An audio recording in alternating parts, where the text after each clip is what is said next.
This is the Global Podcast Network, where executives and professionals connect, share, and inspire. Stay tuned for the conversations that drive success.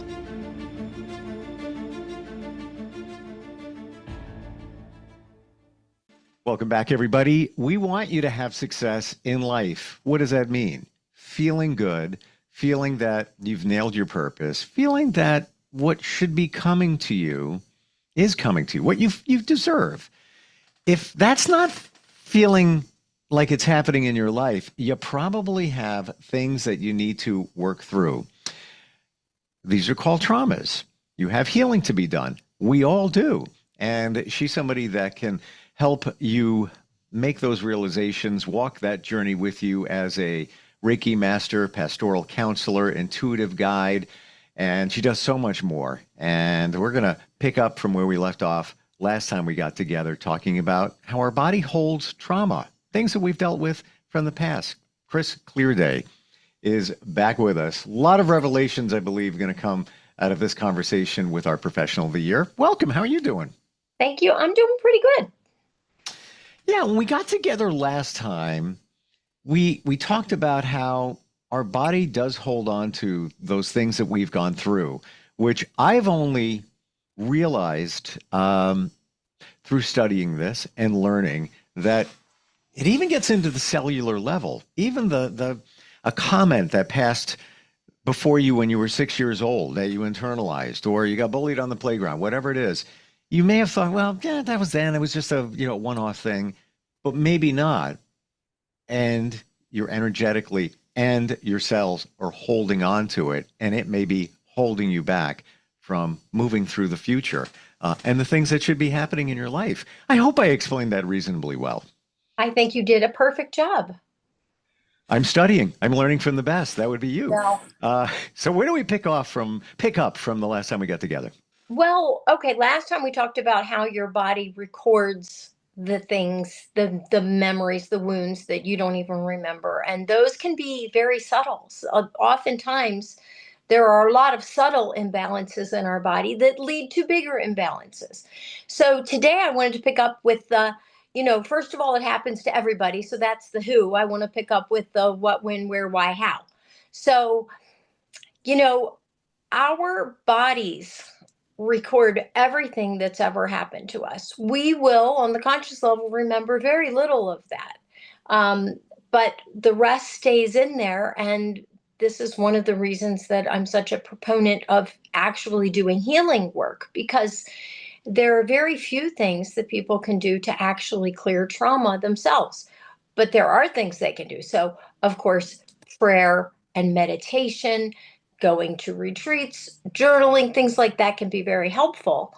But in terms of clearing trauma out of the body, Reiki is one of the most direct, easy, fast, graceful ways to do it, just to let go of the things we have stored. So let's talk a little bit about the what. Okay, so what gets stored in the body? Micro traumas, and more micro traumas. Okay, those are the little things, the nasty little things that people said or did to you that hurt you, that you internalized. And internalized is going to be the word of the day, because if you don't internalize those things, then they bounce right off you. But if you do, then they settle in, and they settle into places, and then they change who you identify as. They actually give you an altered sense of your self perception, and then they expand so that you have negative thoughts and feelings that are in alignment with those things that people have said or done to you, which could have been completely unfair. It could have also been unintentional. Sometimes people don't mean to hurt you, but they do. So the what is a lot of micro traumas. Those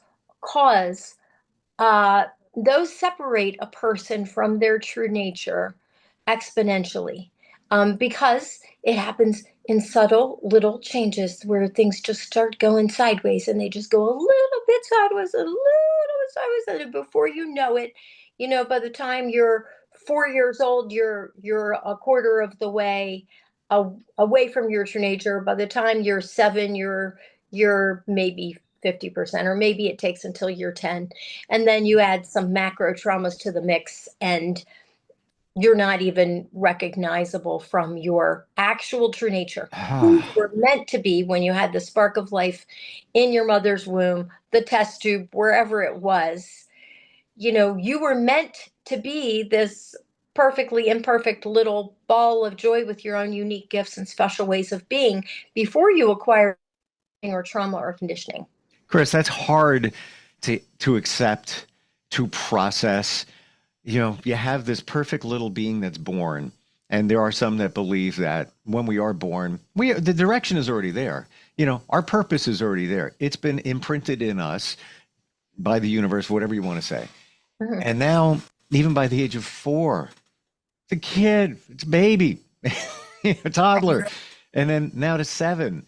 So, what am I getting this correct in saying that you're born, you're in a perfect direction? The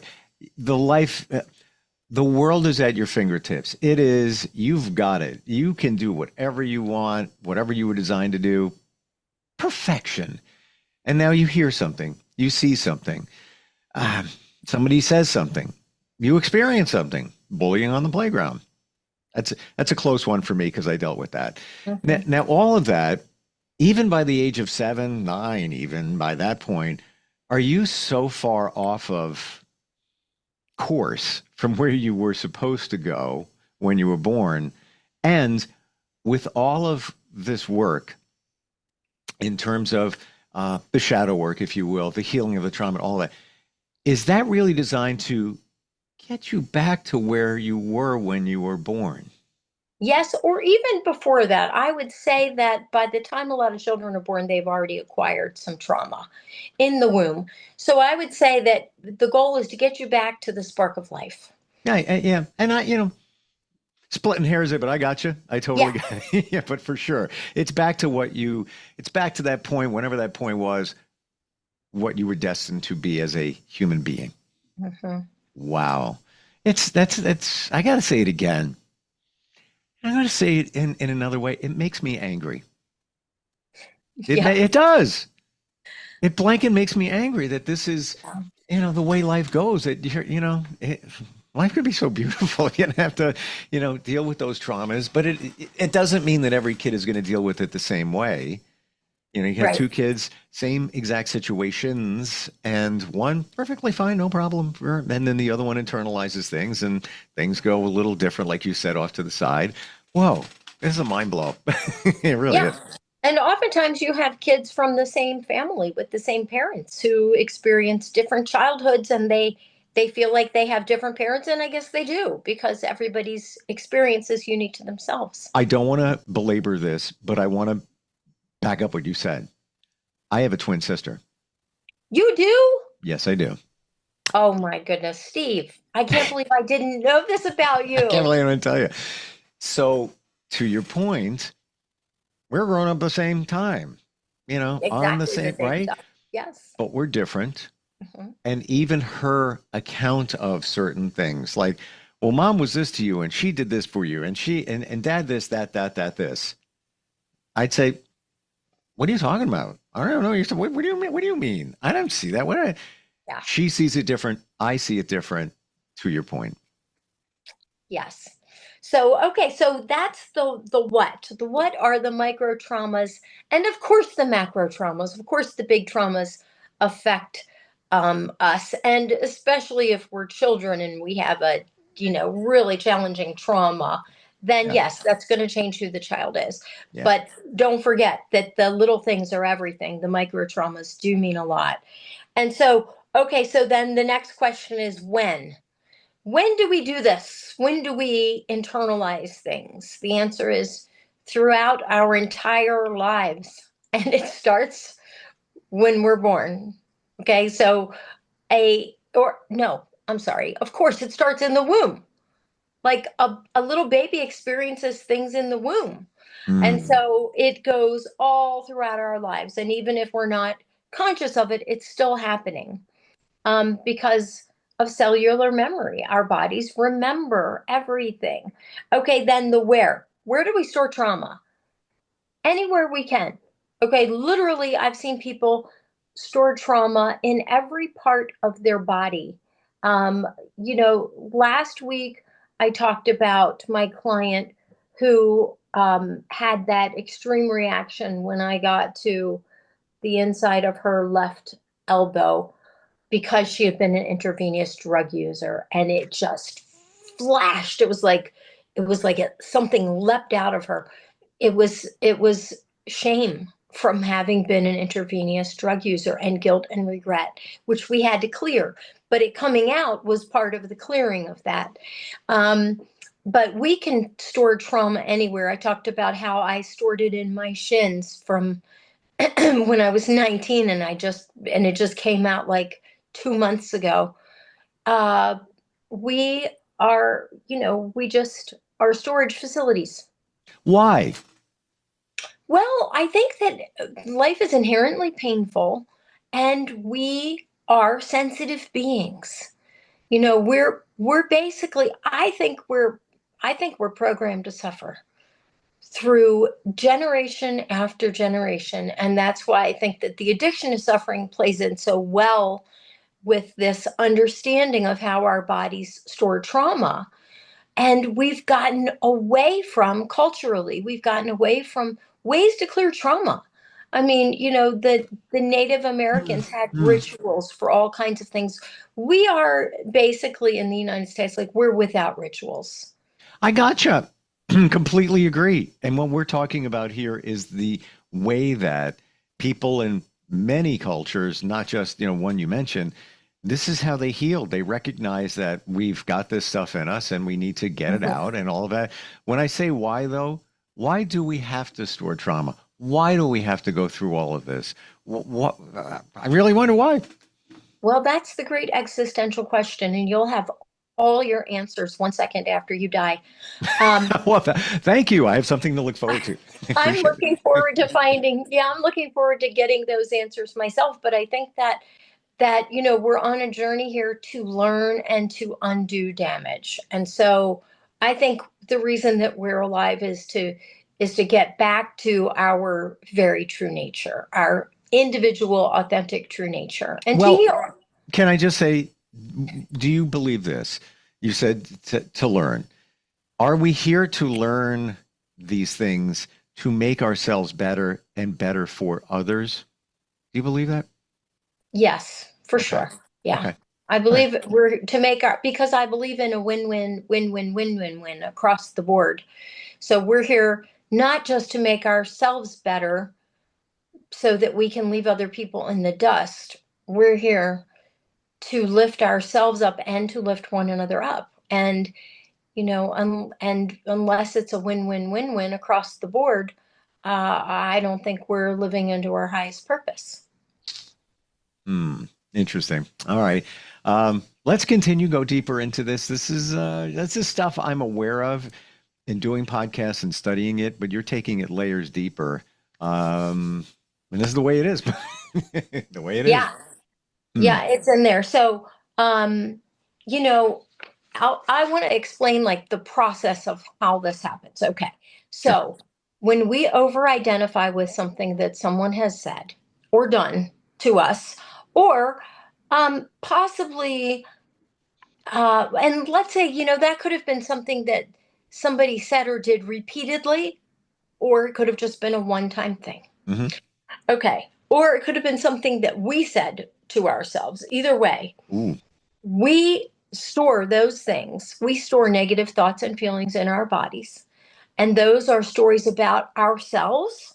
They're stories about other people, and they're stories about the world. So you can see how, especially for a child, like, their perception of themselves is getting formed around what other people have said and done to them, and then what they have said and done for them to themselves.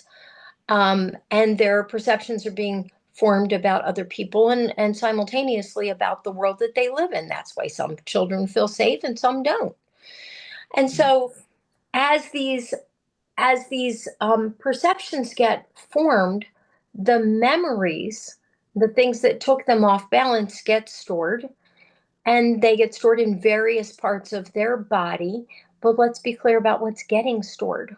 What's getting stored is negative thoughts and negative feelings that become patterns, patterned ways of thinking and feeling and even being. And so we can see those in a person. I have a good example from my life. Okay, so you know how you can see somebody walking down the street and you can just know something about them from their posture. Okay. Like you get a vibe, right? You get a vibe. Well, Yeah.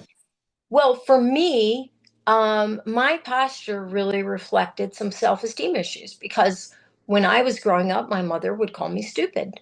And I believed her. I mean, she was a teacher and she was a smart woman, and I believed her. Well, what we didn't know, and she didn't know, that I had several undiagnosed learning disabilities, processing disabilities, and it made school really, really hard for me. But I still did well in school, but I struggled, and I identified with the struggle because I wasn't smart enough. And so I So actually, you believed. yes, and I held that in my posture. I mean, I have learned over the years that where I stored feeling stupid was in my posture. I was like rounded forward. I was looking down. Um, I'm still working on my posture. I mean, part of it is because of what I do for work, the body mechanics of doing Reiki and counseling all day. It's very sedentary, and I'm still working on correcting postural imbalances. But for me, now that I'm doing that and have been doing that, that's like just it shows up as a commitment to my self-esteem. Well, I want to say that I have horrible posture, and now I know why. Interesting. Yeah, a lot of us will carry those things in our Wow. posture. Yeah. And it's something that, so you can see it, you can feel it, but other people can see it. Now, I've never noticed that you have bad posture. You might have never noticed that I have bad posture because I'm No, sitting because up we're really not looking at straight. us from the side. And, my back is typically rounded. And I Uh-huh. believe it's from a lot of the things why of what you mentioned. And I try to be aware of it. And a friend of mine who's also a trainer, she always says, proud soldier, Right. and stand up straight. But it feels awkward even to stand up straight, which is normal because we're so used to hunching over because Yeah. I completely agree with you, what you just said. Yeah. I saw a gal yesterday at Whole Foods who had the best posture that I've ever seen. I mean, I almost tackled her to say, like, what are you doing? Like, wow, this is amazing. I didn't even talk to her, but you know, it's interesting how your body is trying to get your attention. So, my mother used to say to me all the time, she used to say, put your shoulders back, put your shoulders back. Meanwhile, she was telling me I was stupid, slapping me in the face and ruining my self-esteem. So, it's like my shoulders weren't back because I didn't feel good about myself. But that was And one coming from her, I'm just, from the outside in, coming from her, that was another negative to cause your posture to continue or even be worse. well, I know that at the time that she was telling me that, like, I knew that she had my best interest at heart, but how I internalized that is I just didn't feel good enough as I was. And so Right. that was going to be a no-win situation for her because there's no way that she could have said that unless she had said, listen, I've been mistreating you and I think that it's affected you and I can see it in how you're holding yourself. Maybe then I would have understood. I didn't understand. She didn't understand. Hmm. Wow. And So, again, we're not throwing any parents under the bus, anything. She, like mine, like yours and yours and yours, did and do the best with what they have. So yes. what do I have? What they got from their parents and before and before. Yeah, yeah. My mom had a lot of challenges. I mean, I don't hold this against her. I love her. She's long gone, but I have a great relationship with her, even in the beyond. And, Mm. I know she loved me and she did her best. And we are parents. We understand. We know because we've made mistakes too. Hopefully, we learn from the mistakes of our parents, and hopefully that as our as the world evolves, generation after generation become more aware, because we do pass on cultural wounds and generational wounds to our children. But I'm hoping to be part of breaking those cycles. As a parent, and I want to make sure that, we have some time left here, but as a parent, when you think back of all the things you learned, do you in your mind identify, could have done that one different, should have done that different, should have done that different? Like, I personally see even situations where probably should have did it differently. Not that I think I did anything radically wrong, but the way I presented it, the language I used, even being fun, maybe being fun might have been internalized differently. Might have been, or maybe not the way I intended it because it's a kid. Does that make sense? Sure. Yeah, I think that if you don't look back and reflect upon your parenting, that you're not going to become self-aware. Every one of us could have and should have done things differently at times. Mm. As parents, we all make mistakes.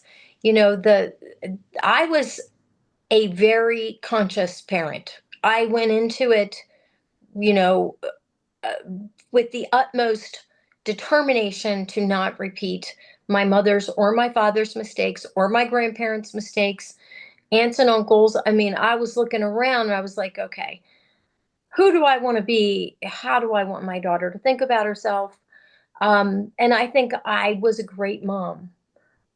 But are there things I would have done differently upon reflection? Yes. Unfortunately, we have hindsight. Like we can look back and say, why didn't I do that differently? But at the time, we're on autopilot. Exactly. We're doing life. We're trying to do Yeah, our life plus our kids and everything. right. Wow. So, the thing is that I've seen clients with, I'm going to list you: depression, anxiety, sleep disorders, hormone imbalances, fibromyalgia, any kind of chronic pain, nausea, stomach aches, migraines, headaches, eczema, skin conditions, sinus infections, dizziness, vertigo, you name it. I've had clients with things that were completely stress and trauma related. And how I know that is because all of those things completely resolved with going through my process. And the reason they did is my process identifies the negative thoughts and feelings that have come out of the traumas and the behavior patterns that have developed as a result. So we identify those in counseling and then we heal them with Mhm. Reiki. So, we tease them up in counseling and then we let them go with Reiki. And if those things were, I mean, they were just stored in the body. It's like you get to a place, if you take a client that has chronic neck pain, or, anybody, this could be anybody on your block, okay? It's easy just to blow it off as, oh, it's just stress. I just carry stress in my neck and shoulders, right? Because that's what we all think. Well, guess what? It's not just stress. It is, for each person, a very specific kind of negative thought or feeling pattern that's lodged itself right in there, and then everything evolves from that. So it might be that somebody's just carrying self-judgment in their neck. It Mm. could be that they're putting too much pressure on themselves. It could be that they are feeling wholly inadequate and incapable. It could be that they're worrying or that they're afraid. It could be anything, because each person suffers in their own unique way and stores body in their own unique place. It could be that they are feeling like a victim, or maybe they're holding shame, guilt, and regret and embarrassment. And Like, this is just one example, the neck. This could be disease. This could be other chronic illnesses that you have that you just chalk it up to, oh, genetics or that happened or whatever happened. maybe not and probably not if you're storing, which we all do, the trauma. We are at a time. Oh my goodness.